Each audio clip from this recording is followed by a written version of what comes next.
On January 20th, we are going to see a big shift as Pluto moves into Aquarius.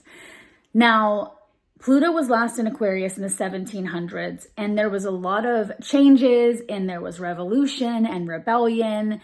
There was a lot of technological advances at that time, and we're going to see a lot of the same come our way in the next 20 years as Pluto hangs out in this sign.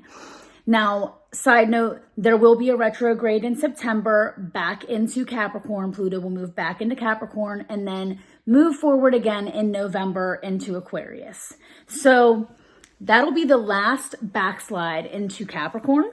So it'll be Aquarius, Pluto and Aquarius from here on out for 20 years. And let's break this down. So Pluto is the planet of transformation, rebirth, regeneration.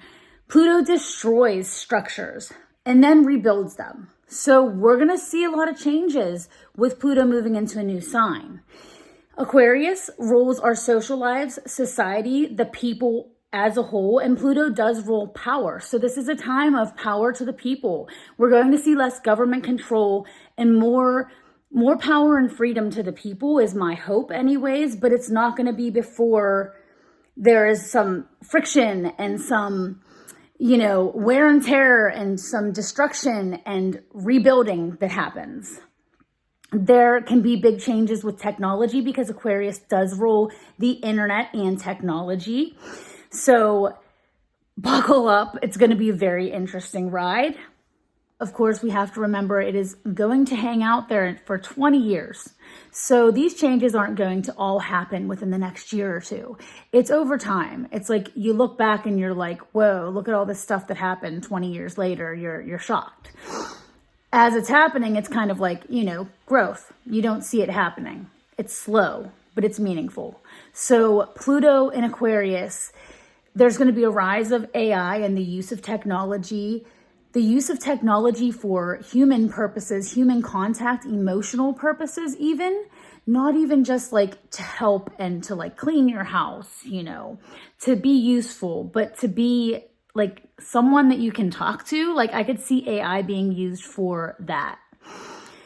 I can see that we're probably going to have a lot of rebellion.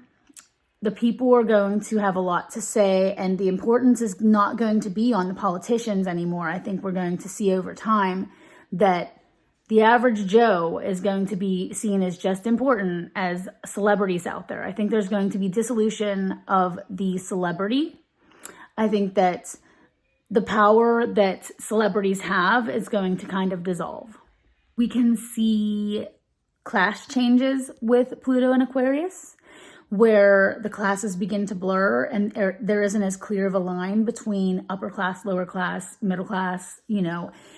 There's going to be more equality, I think. Aquarius is big on equality. Aquarius wants to change the world. Aquarius is a sign that's very innovative and intelligent, and they use their intelligence often to change the world. They want to make a difference. And I think that Pluto in this sign, though, like I said, it can be, there's going to be some destruction and some big uncomfortable changes at first.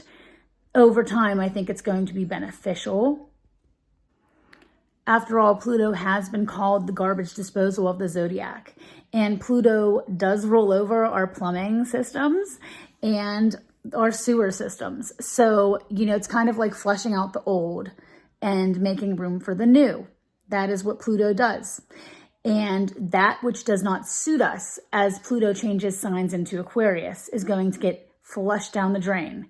And especially as we see power to the people happen with Pluto and Aquarius, we're going to see big changes for the benefit of the people, not for the benefit of the rich only, not for the benefit of those who already have. I think that it's almost like Aquarius is kind of like the Robin Hood sign. Like they want to spread the wealth. They don't want to see people suffer. Them and Pisces are very kind of similar in that way. They don't want to see people, suffer. They want to help everyone equally. Aquarius is a very humanitarian sign. So Pluto in this sign is going to give power to that energy of humanitarianism and charity.